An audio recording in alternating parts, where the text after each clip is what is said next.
welcome to the American University Museum at the Katzen Art Center. I was very fortunate to work in Baltimore for 10 years at the Maryland Art Place. And I got to know Baltimore a little bit, and that great art scene that they have there. A great place for artists to live and work, I think. And it was there that I met Connie Imboden, and was fortunate enough to have what I thought was a major show of your work. And here we are 30 years later, and it's a major show. They've been busy. We're very lucky to have brought in Kristen Hileman, and she also is coming to us from Baltimore. We knew her here at the Hirshhorn Museum and Sculpture Garden as one of their curators. And presently you're still doing work for Yale. And you're also, you were formerly the chairman of the Department of Contemporary Art at the Baltimore Museum of Art. And you also critic in residence at Maryland Institute College of Art. So I'm really looking forward to hear you have a discussion. So thank you. Let's welcome Connie.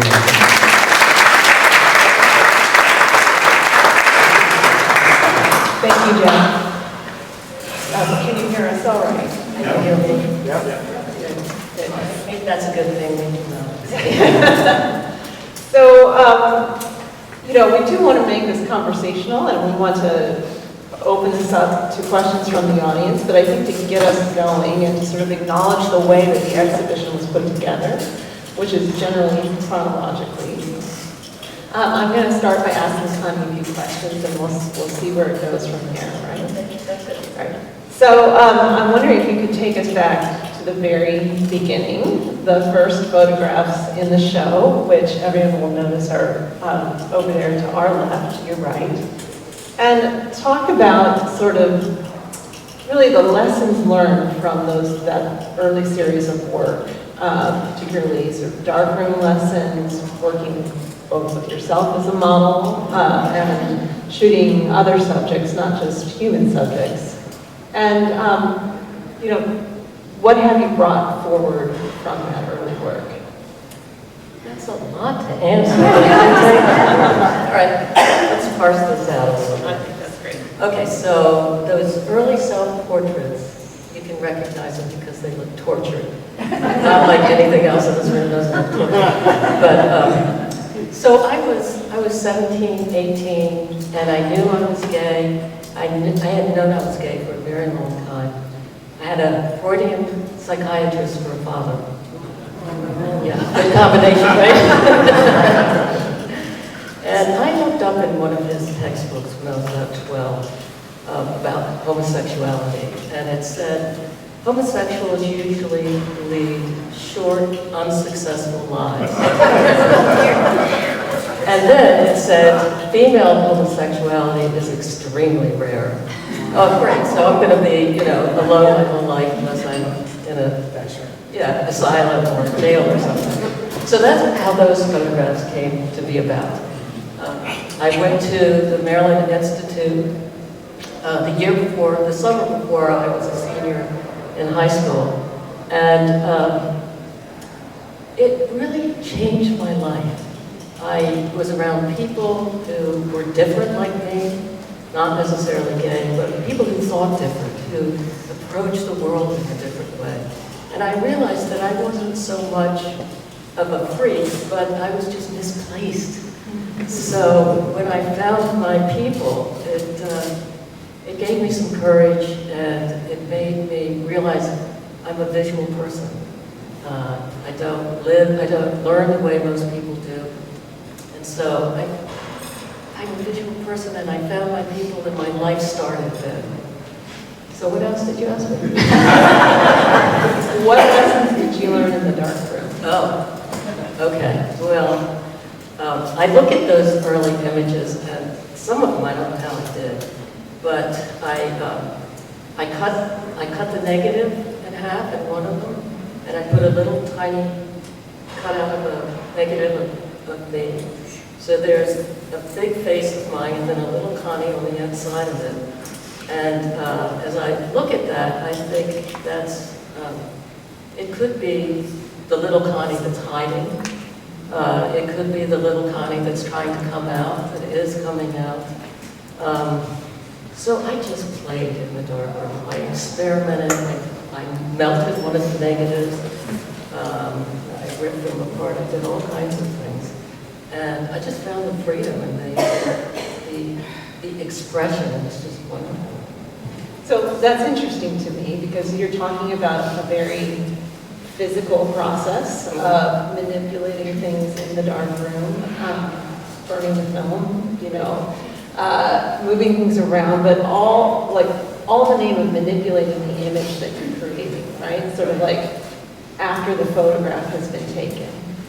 And I think maybe it's an interesting thing to establish right now that that's not what happened next, really. So already back in those early stages, were you beginning to sort of see a future, or were you perhaps looking at other photographers of the time and thinking, darkroom manipulation is not ultimately what I want to be doing with photography? I mean, I guess I'm wondering where when that light bulb went off, that you really wanted to make your photography about what the camera sees and not what happens after the picture is taken. It was more like a dimmer switch than a light bulb going on. After making those images, I just started concentrating on looking through the camera and seeing, which, I was raised as a photographer in the 70s, and that's really what it was about, just looking through the cameras. And the more I did that, the more I really started to see. Then I found reflections. And reflections are fascinating, and the reflections have taught me so much about seeing and process and the importance of focusing through the lens, letting your eyes lead, instead of thinking your way into a picture, discovering the picture through following your eyes. Joseph Campbell said the eyes are the scout of the heart. And I really believe that if we let our eyes lead us, we bypass our thinking. And in such a way, we go to places we don't know of. We can't think of them. So we're going beyond what we know. We're going into an area that becomes, I think, much richer and a place of discovery. That's where it gets exciting to me.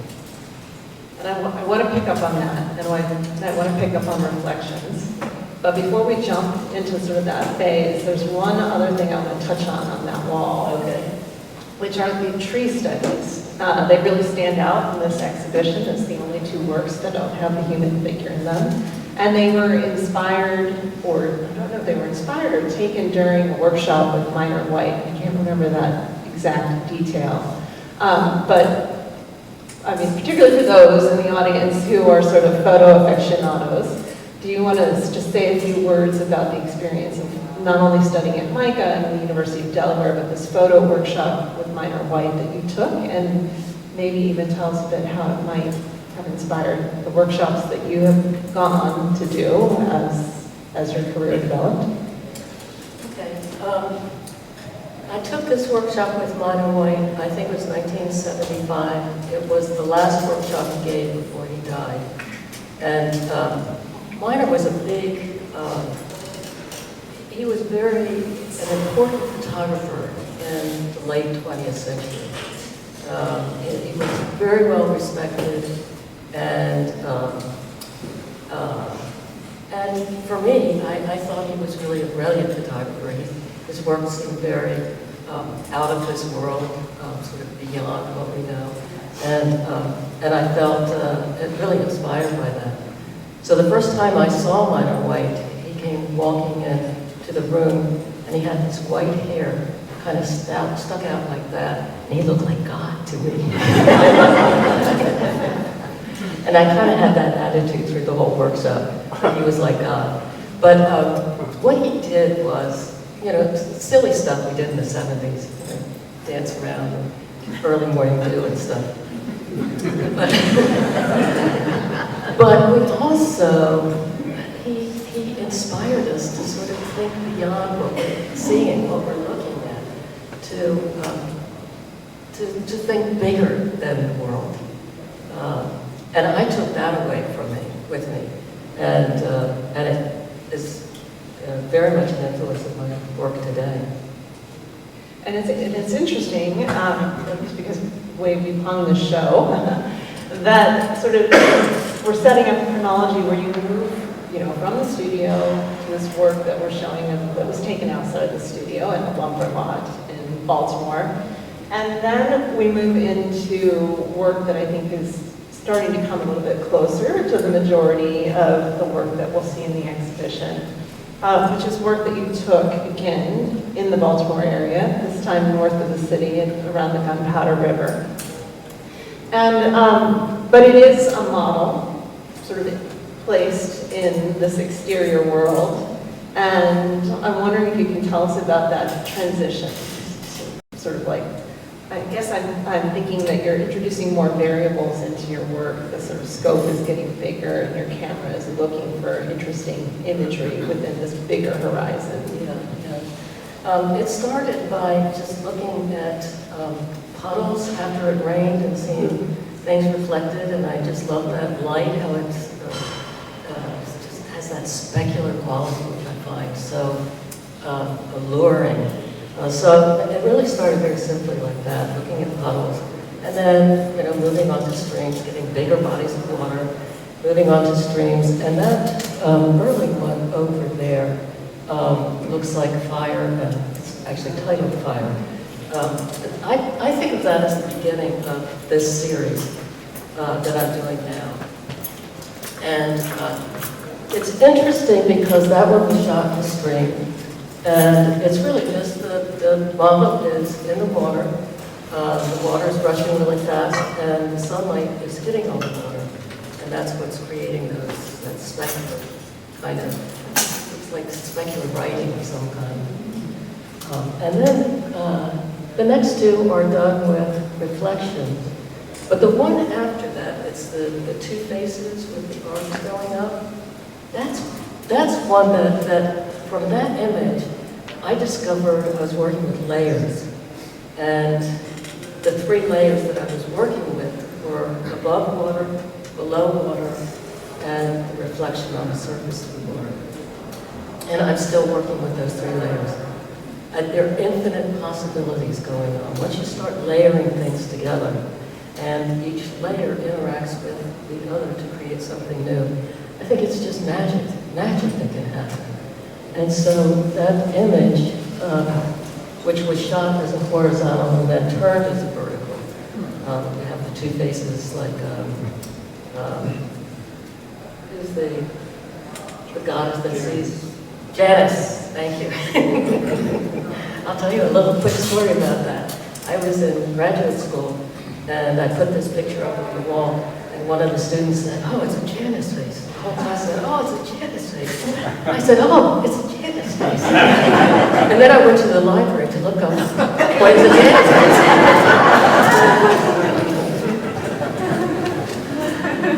Did I answer your question? Sure, and more. So, all right, so that does sort of beg the question about intentionality versus discovery in this work. And you're articulating how you become more and more conscious of kind of the spatial setup in your work. But can you help us understand a little bit more too about how much control you are asserting, whether we're looking at those works out at the Gunpowder River or kind of the next phase, how much control are you asserting over the initial setup? And this is not just like formal visual control, but I'm also wondering about narratives or these symbols, mythological symbols. Like how much intention is there and how much is really discovery after the fact, or a matter of, out of a contact sheet of 20 photographs, selecting the one that really all of a sudden says something to you? Well, the aspect of exploration and discovery is really important. It's key to what I'm doing. But intentionality comes in too, because as I learn from all of the thousands and millions of outtakes that I do, I consciously learn what's working in there and what isn't working, and I take that to the next image. So there's intentionality in the process in that way. But the most important aspect of what I do is really letting my eyes lead and trying to put my brain aside so that, well, not the part that's visual, but, you know, this part, so that I can really let my eyes lead and go into that aspect of discovery, which I think is very intuitive. And once we get into that intuitive process, we're dealing with unconscious material. And that's where the rich stuff plays, is in that unconscious. It gets scary, and but it's so rich. That's what's kept me going for 50 plus years, is the discovery, the being led on. I think you're looking at 50 years of baby steps. So being led on by intuition, right? This is a kind of a big theme. And recognizing things that resonate after the fact. I mean, are you, again, I guess I'm going to probe this a little bit further. See how far you get. How much you'll admit. I mean, do you really believe it is a kind of a serendipitous discovery? Again, I go back to this idea of Connie's been out on a shoot or in her studio shooting, and you have many photographs that are taken at any one time. And that actually proliferates when you move to digital photography, which is a development we'll get to.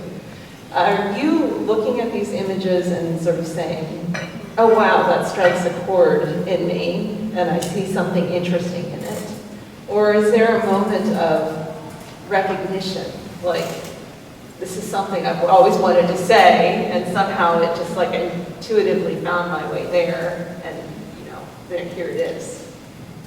Okay, so let's back up a little bit to Homer. So when Homer wrote the Odyssey, the first sentence he said was, "Come to me, muse, and through me write this book. Make this book work." And then so many artists after that. Mondrian said, "I'm a medium. I feel like I'm a channel." Bob Dylan said, I feel like a ghost visits me when I'm writing a song, and I don't know what it means. The ghost leaves, and I have no idea what this says, what it means, but he trusts in it. Does that answer your question? Yeah, again, it helps. I think it's beautiful. And, it also suggests something, I'll say, metaphysical. I mean, so I think we're dancing around, kind of the terms of human psychology, and maybe something that's bigger and more external than just, one human psyche. Does that? Yes, well, I think Carl Jung makes a lot of sense to me when he talks about the 3 layers of the mind: the conscious, the unconscious, and then the collective unconscious. And the collective unconscious is the part of us that joins us as human beings. We're born with our collective unconscious. And working intuitively is a way of getting into unconscious material. So the word intuition is interesting because it comes from the word tuit, which is tuition. We all know what tuition is. So intuition is learning from within. Instead of tuition paying outward, it's learning from within. Well, and I think that is, that's an interesting way of phrasing it, because if you look again at that wall, you'll notice that, it really happens. There's kind of a jump there, but right, it happens over the course of about a decade, right? You move from kind of the exterior setup of photographing out in the world, and you start developing a more studio-based practice, although it happens both inside your studio and inside swimming pools, right? And the photographs begin to lose a specific context, right? They're no longer anchored in a landscape. We don't have sort of signs of, you know, a person in a stream or tree reflections.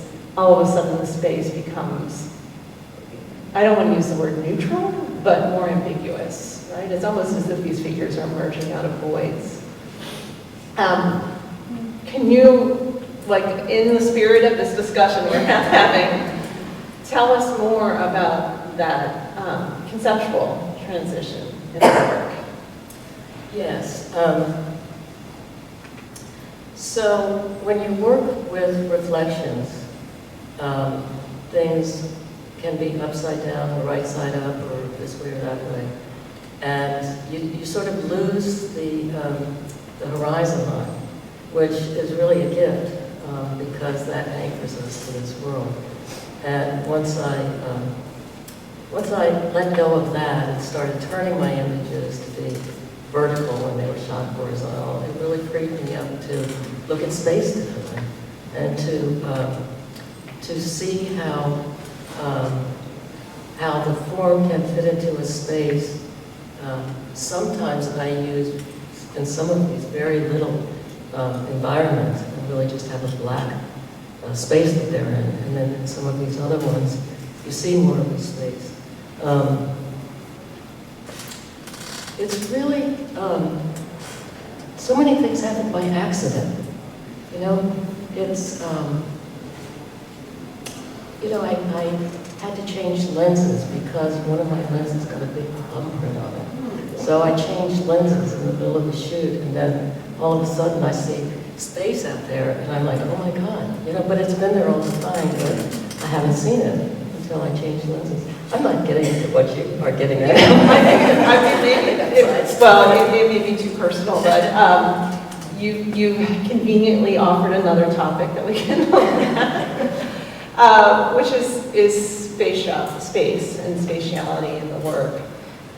It's so interesting to like hear you talk about it, not only in response to this question, but also in the way that you're talking about the three layers that, you know, kind of physically make up the way you're shooting your photography.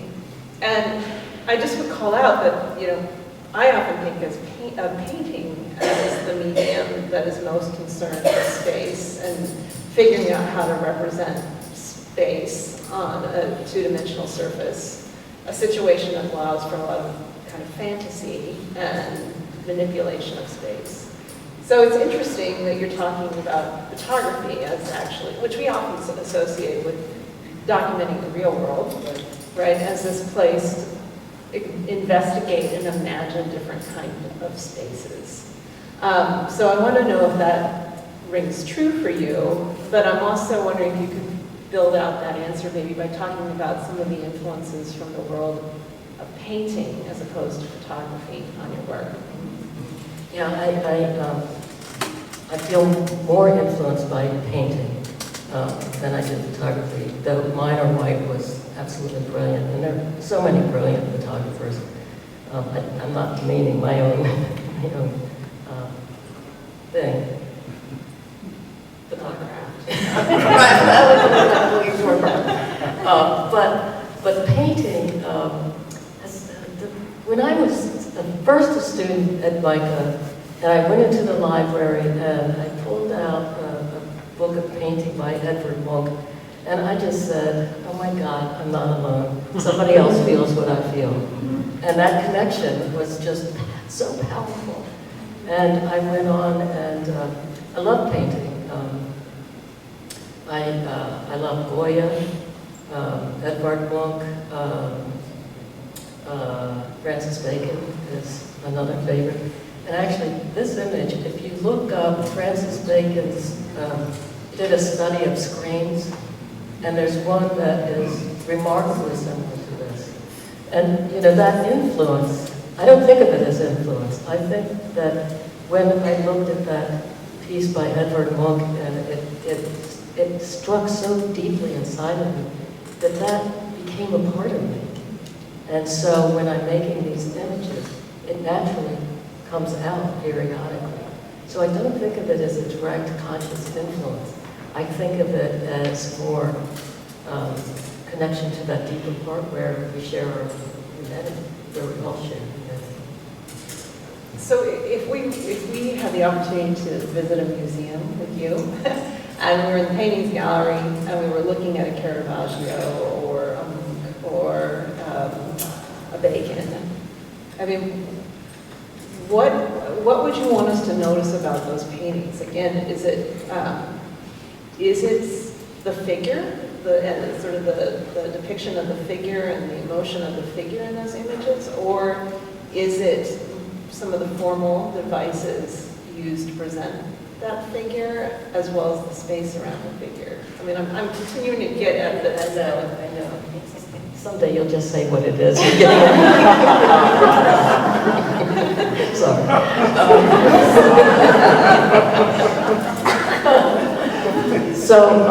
First, I walk through a lot of paintings that don't interest me at all. And then when I get to one that I really enjoy, I just stop and I take it in. I take in the color, I take in the space, I take in the emotion of it. For a piece to be really interesting to me, it has to have some psychological or aesthetic or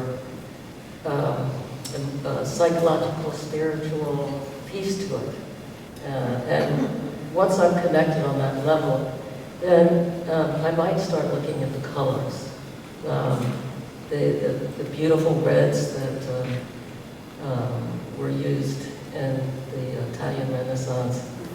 And you can see some of that influence there. And then I look at the space, and I do study it on a technical level as well. The Night Watch by Rembrandt is one of the most incredible paintings ever, because you can get up so close to it, and you see these tiny little brush strokes.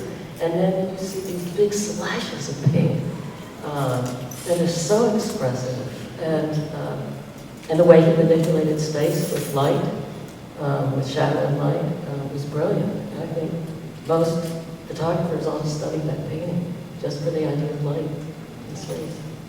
I mean, it also strikes me as you're speaking about others' work and your own, that there's this appeal of an image where every aspect of it is sort of an authentic expression of some core emotion or psychological state that, manifests not in the depiction as a whole, but in the way that it's been put together, which I think is beautiful in art when you can find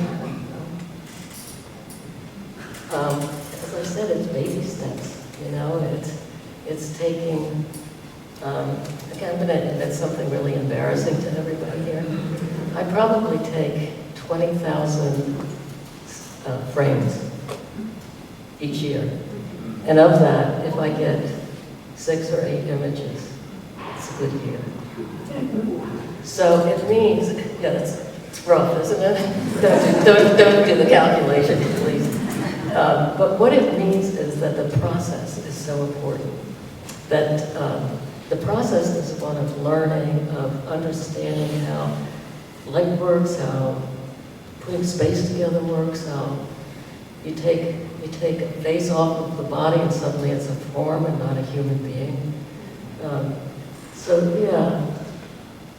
Yeah, and I have to add, she's a really harsh critic of her own work. I mean, during this process, I kept trying to rescue some of those other images from the batch of 20,000, with very little success. And actually, as we were looking back, I mean, this was another interesting part of the process that I hope you don't mind me revealing, but as we were looking back at past work, you had already sort of said, yeah, this is my work.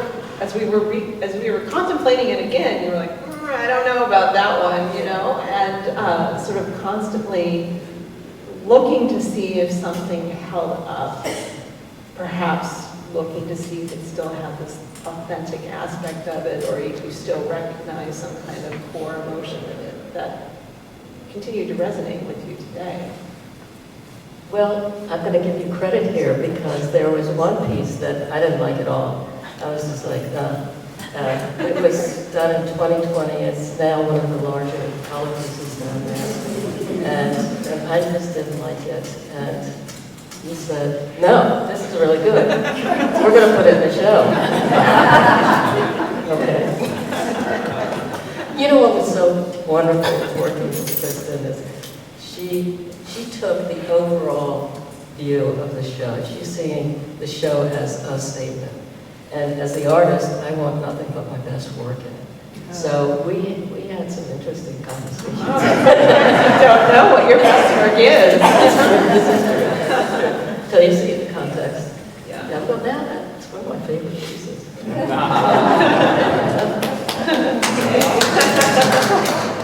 So, I mean, so about this, different people seeing different things in the work, right? I mean, I have to call attention to the fact that when you talked about painters and even Minor White, who you spoke of, you're speaking of male artists, right? And to me, looking at the work, there's such a strong, I don't know if I want to call it narrative, but a strong thematic that speaks to female experience. I see myself sometimes in that.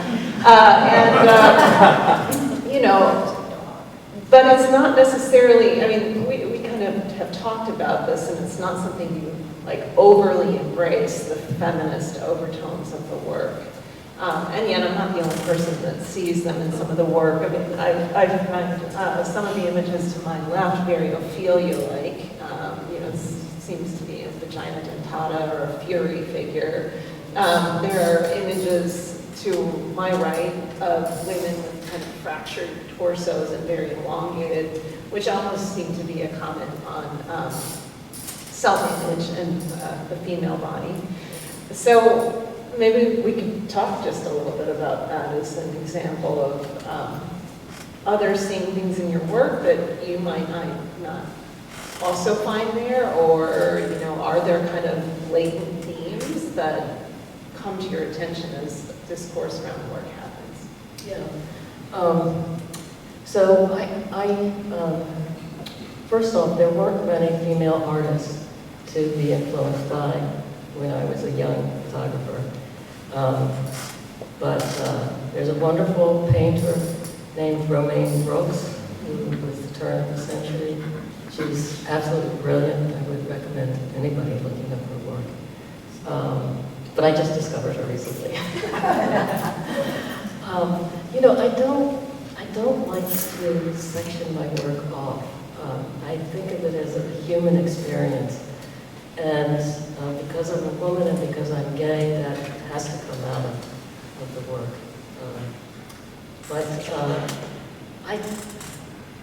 I don't want to be a feminist artist because I think that puts me into a category. Or I don't want to be a gay artist. You know, I just want to be an artist. Yeah. I think that's really important to me. And I mean, it's, you know, clearly we are in a room full of images that explore different kinds of themes and represent different types of models. And, you know, our decisions to work with either male or female models, like, how does that decision come about if it's not really a matter of exploring gender in the images? I select my models by who's available, who wants to make the commitment. Body type really has very little to do with it. Gender has very little to do with it. For the last couple of years, I've been photographing two men, and that's because they're there. You know, they're wonderful. They're there. They want to do it, and I love that. Starting to work with a woman again, and that's also very interesting. So it's like non-judgmental. I'm not judging, but I'm not looking in a discerning way for a particular type of body. Yeah. So, I mean, can we dive into, we don't have all that much time left, and I can talk to you all afternoon, but do you mind if we dive in, since we brought up the idea, the question of models, kind of what happens with you and the models and the setup, whether it be the images that are taken underwater, which you can kind of see behind me, and which we no longer make, or images that depend on being in your studio in a setup that involves both mirrored surfaces and we'll call them, like clear plexi surfaces that still have some like reflectivity to them. Right. Our shoots are usually very fun. The images don't look like fun, but we have a lot of fun. The way we shoot now, and it's because I've been a photographer for 50-some years, and my shoulders are going, my wrists are going, my neck is going, all of that stuff. So I shoot for 15 minutes, and then we take a break and go down to the computer, and we upload the images, and we look at them, and we talk about them. We talk initially about the lighting. Does the lighting working? What do we have to do with that? And then, as the shoot gets a little bit deeper, we start talking about what different positions do, and they reflect, and what can we do for this. And so the models all are very much involved in the process. And before we start the next shoot, I always have the work up for the last shoot, and we talk about that, and we put our preferences down. So the models are really an important part of the process. I like models who are artists because they're willing to try different things and live off. And we do want to recognize a couple of your models who are in the audience. Yes, we have several. Can you all raise your hand or something?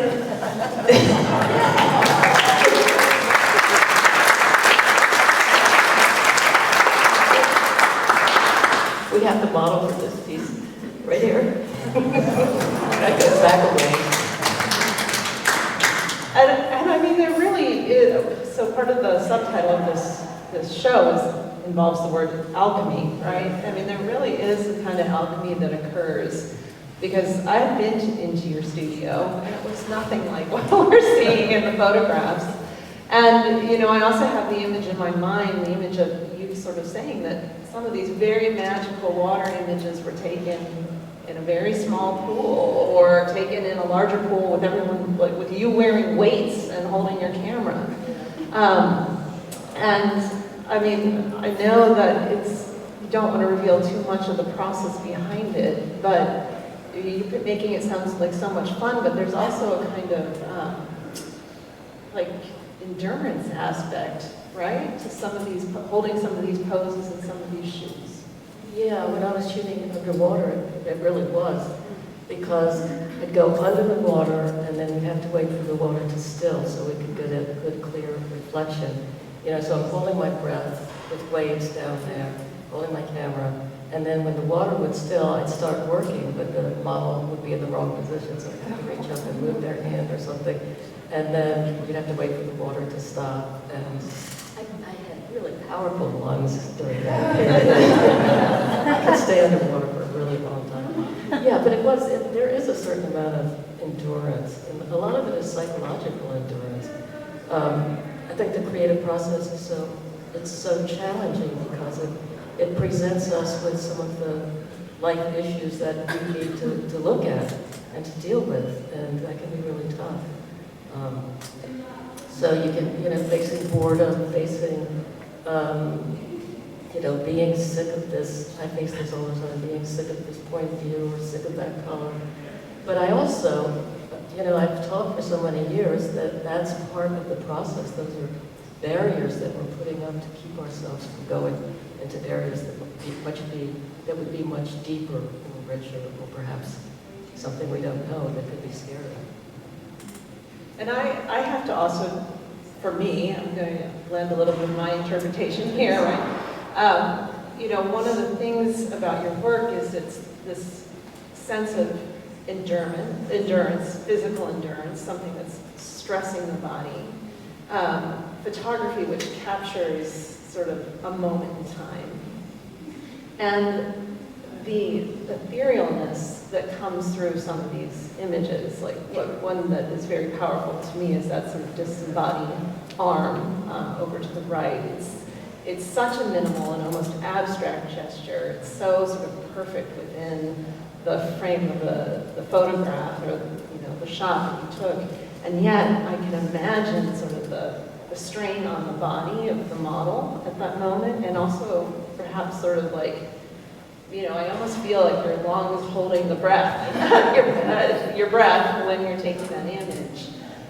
So I do think that there's something quite magical in that, like capturing just this instant in time, but everything that went into like creating the tension in that instant. Yes, so if you ask me how many images did I have to take to make that image, maybe 10,000. And the same thing with that image, just learning little tiny bits, these baby steps. But I want to tell you about that image because only the body that's in the water shows up. There's a light in the water, and so it's shot at night. So only the part of the body that's in the water is showing up. And when you look at it, it's just a delicate line of leg, and then you see the chest and the arm, and coming around to a fully articulated hand. Well, in order to do that, you have to imagine the rest of the model is out of the water. So how is he balancing himself? Well, sometimes we had 3 or 4 people holding that person, just dipping him in. Okay, hold still, hold still. So yeah, it's very different than what the images look like, the process of making them. So I want to talk about the color work, but I also just, because I love this work so much, the very abstract images where we almost lose a sense of a body entirely, and we have examples of the far right, this wall behind us. Like I'm curious if you will say, how comfortable are you in getting that abstract, where in some ways the human psychology almost exits the picture and something else more even generalized still becomes your subject? Yeah, I'm very attracted to lines and shapes and forms, and when I'm doing my best work, I'm not looking at a body, I'm looking at lines and shapes and forms, and I'm putting them together in a way that visually makes sense. But one thing that's very true is if you don't show a face, then the body really becomes a form. And I still love it. I love the form of the body. I love stretching that form to where you can barely tell that there's still a body there. And sometimes it might be just a little hair on the arm or the texture of the flesh. But I also realize that people are uncomfortable when they're looking at flesh that they can't recognize what part of the body it is. They're very uncomfortable. Who said that's a bad thing in art, though, right? I actually once got censored over a hand. Congratulations. That's a badge of honor for you. All right, so let us jump to the color photography, and maybe also, as we do that, talk about sort of what it means for a photographer who is such an optical photographer who's involved in different kinds of cameras and equipment and light, to go, excuse me, from analog photography to digital photography, which was a transition that you and many other artists made in the 2000s. Yeah, it was a very hard time for photographers my age. They stopped making our film, our darkroom paper. My students were talking a language I didn't understand, GIFs and JPEGs and stuff. So I finally said, okay, I'm going to either hold on to this dying piece here or I'm going to continue into the future. So I got a digital camera. And you don't have to make the decision about color or black and white until after you've taken the picture. So I started seeing color. It was like, oh my God, look at these colors. And I really became mesmerized. I think I'm a black and white photographer who uses color as another layer, as another tool in my tool belt. Because I don't use it to separate forms or to find space, but to get more of an emotional context or ethereal, spiritual context. So it was a hard transition, but then it was so exciting. It was, you know, to be on a learning curve that was like this for 20 years, and then all of a sudden it was fun once I got going. And what do you think the big lesson you had to learn about color was? I mean, what have you learned along the way? I think that color can add emotional qualities that were surprising to me. Now I'm looking at all these red images over here, and I had been fascinated with red for years and years and years, and the different quality that red can have. It can be like a depression. I'm looking at one picture there that feels like a depression, so I'm pulling the mind down with these red hands. It can look disturbing. It can also look beautiful. So I've really just been exploring reds and blues for a while. There are a whole lot more colors. I haven't got to them yet. All right, you're doing well with the ones you're working with.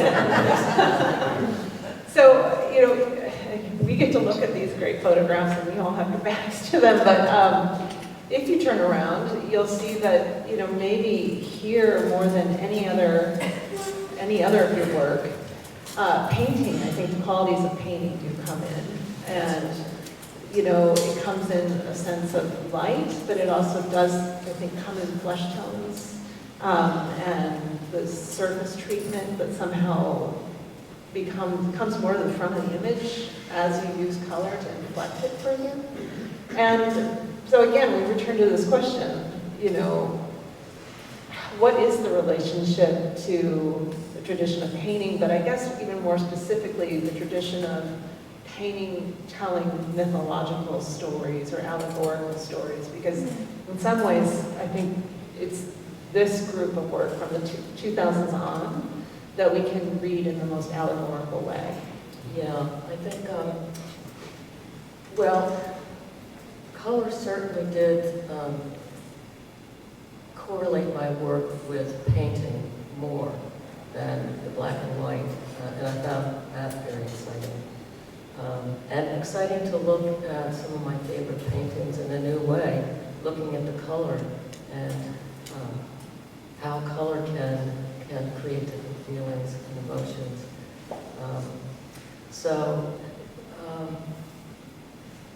You know, getting to mythology, and I don't think of it. I don't say, okay, now I'm going to make an image of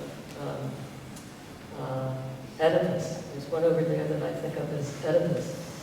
And I don't say to myself, okay, now I'm going to read this myth and I'm going to make this myth.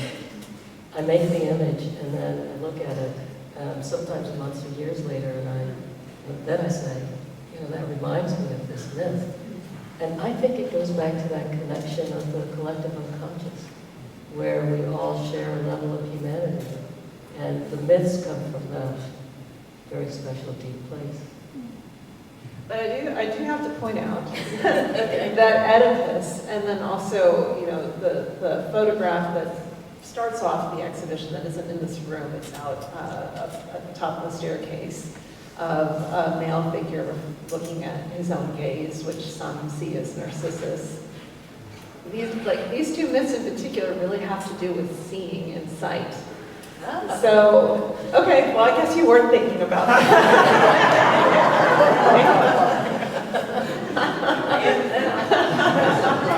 All right. Yeah.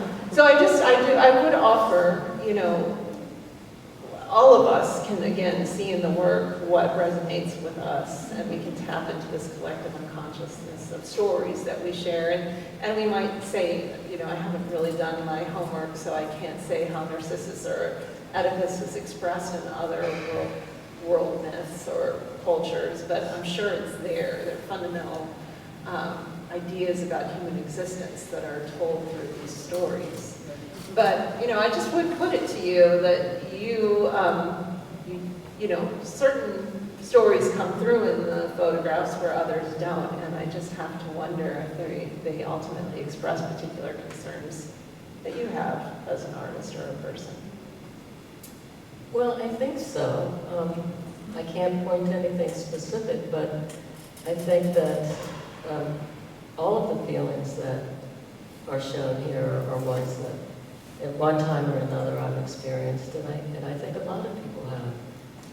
I think, you know, they're what we humans, how we exist, how we get through life. We feel these things, and we face these things. And I think that's one of the purposes of art, is to help us deal with these things. For me, seeing Edvard Munch when I was a young person, and realizing that I was the only person to have those feelings, was a profound experience for me. You know, I have these horrible feelings about myself, and then somebody else has them. And it's like, wow, I'm not alone. And I think that's really the function of art. That's a very beautiful place to end this conversation on.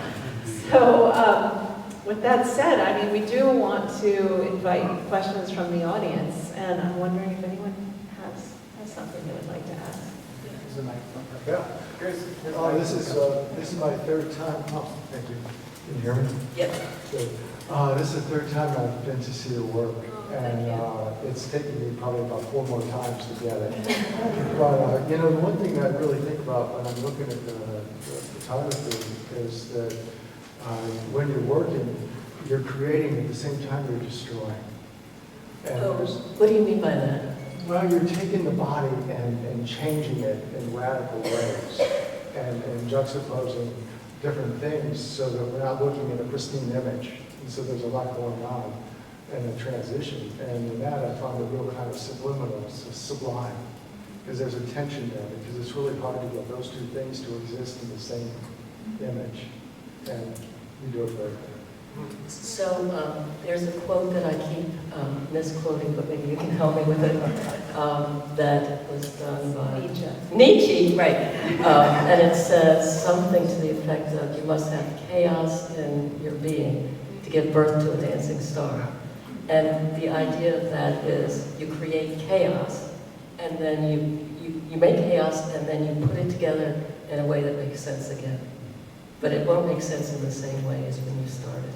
So a lot of what I do with the layering is to take the body apart and then put it back together. And that's where that visual connecting lines and forms and shapes comes in. That's a great observation. Yeah, thank you. Was there ever a point in your journey that you wanted to stop or no longer create art or photography? That's also a really good question, because yes, of course. Yes, there was a time in 1997 where I wanted to sell all my equipment. You know, that was it. I just kept working, but I couldn't come up with anything new. It was very frustrating. And that's happened a few times. 1997 was the worst for me. I think it happens, I don't know, a few times a year, but not to that extent. But I also think that that's some of the barriers that the creative process puts up for us that we have to deal with. You know, some of the issues in our lives. You know, the creative process is a wonderful way to deal with some of life's issues that we need to deal with.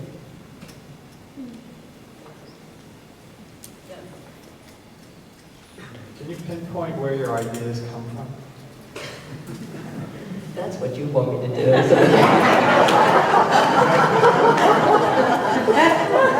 I'm going to give you the in-depth answer here. No. If I follow up, totally different subject actually. Could you talk just a little bit about, from a technical perspective in the visual realm, what tools you're using? Yeah, these are they're not manipulated in the computer. So when I make an image and then I'm looking at it on the computer, I take the attitude that the photograph is a communication from an unconscious place in myself. And so I respect it. And what I want to do is not change it through post-processing, but to articulate it. That's one of the first things I ask my students to do, is stop saying post-processing and start saying articulate. Because it's a different attitude towards the photograph. You want to bring out the statement. You want to respect the communication, and you want to articulate it. But I mean also like what real tools are we using? Oh, what camera do I use? No, I'm actually more concerned in the post-production. Even though you're not, doing real manipulation, you're doing enhancements of some kind, various things. Are you using Lightroom, Photoshop, other, proprietary things? Yeah, I use Lightroom basically for organizing. I use Photoshop for articulating. Okay. Yeah, but I really don't change the image. Right.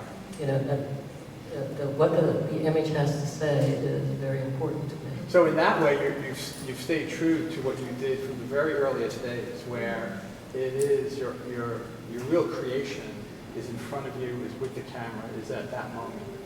Right. Even though now the process later is digital, it's still about that. Right, absolutely. Hi. My question is not so much about art, but more about how you see the world, I guess. I'm not an artist. I was really fascinated by a couple things you said. One was about changing how we see the world and how you had to do that and you let yourself, open up to that. Do you have any thoughts on people who aren't artists? How do we do that in a day-to-day way? I think looking at art Looking at art will help. Yeah, I think that's, creating art is one way of experiencing it, but looking at art, going back to the experience I had with Monk, connecting with feelings that were so intense for me, and so private, connecting with another person and how profound that was. And I think that art can help us deal with these feelings. And visual art it's a little more complicated because we don't say, this is what this is about. It's sort of like trying to define a Beethoven symphony. It's not about anything, but the experience is there, and that's what we want, is the experience. So I just want to add to that because I'm not a maker, I'm a looker. And I would say that just as you develop skills as you go, when you make art, you develop skills as you go when you look at art. And so I agree with Connie's advice to look at art, but it's a process too. And it requires, in an ideal circumstance, and in Washington we have such a great opportunity to do this, to go back and look at the same painting or sculpture or whatever it might be that seems to initially spark something in you, which could either be a positive feeling, but also a disruptive or a sort of unsettled feeling. To go back and visit that work, if it's in a museum's collection, over and over again, and spend some extended amount of time with it. Just the way that Connie, over the years, has looked at her photographs and cut them out of her oeuvre, you will see different things in it over time, and it really trains the eye. And I think, one of my best moments in front of art are where all of a sudden I literally, physically see the world differently because I've noticed something in that work of art that just shifts the perspective and opens up a channel in my mind, which is the first step to thinking more conceptually about looking at things differently. So my second part of my question, I think those are great responses. I really appreciate it. So I think a lot more about the young people right now and how they're really basically full of angst for a lot of good reasons, but very hard for them to get into their intuition. And maybe the answer is the same thing as trying to go to, and these are people who are not in art either, but maybe it is art. I just wondered, because it seemed like, both from your Freudian side, and you seem very analytical in a way, even though so it's just interesting to me, like how you got to that point. If you have any advice for young people right now? know, boy, sometimes I'm glad I'm old. It's a tough time, I think. You know, everything is instant. You know, Facebook, you flash through 15 different things in 14 seconds. You know, it's kind of crazy how quickly we need information and how short our attention span is. And I wish I had advice. I really do. You know, getting a passion, having a passion, following a passion, I think is just such a brilliant thing to do. Thank you. And I just as a compliment to Connie, and like something at the core of your practice is this belief in a collective consciousness that despite different perspectives and different, you know, makeups of who we are, that there are common emotions or common human experiences. Unfortunately, in painful experiences are some of the experiences that unite us.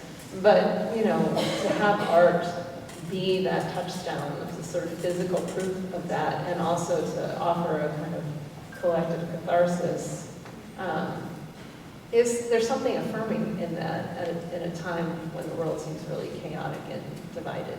Yeah, it really does. And it makes me feel really heartened when I go to a museum and I see a line of people waiting to get in. It really makes me feel good that process still works.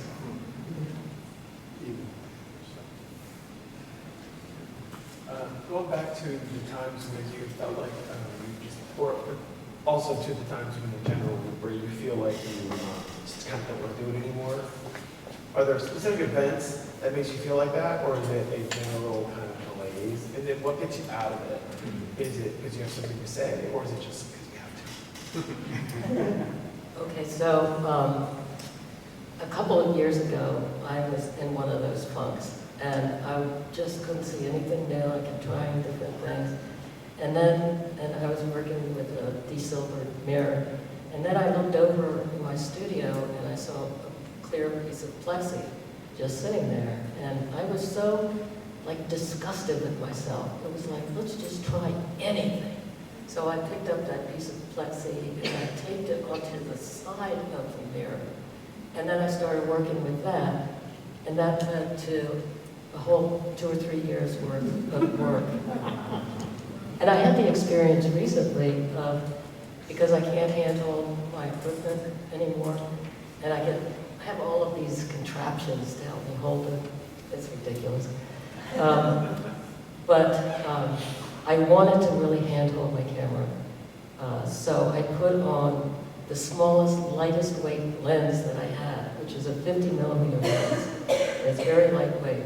But I was shooting sort of with a telephoto lens to keep myself out of the reflections and to get all of the reflections in line. And so I'm shooting with a 50 millimeter lens, and then all of a sudden I start to see space in this way that was just magic.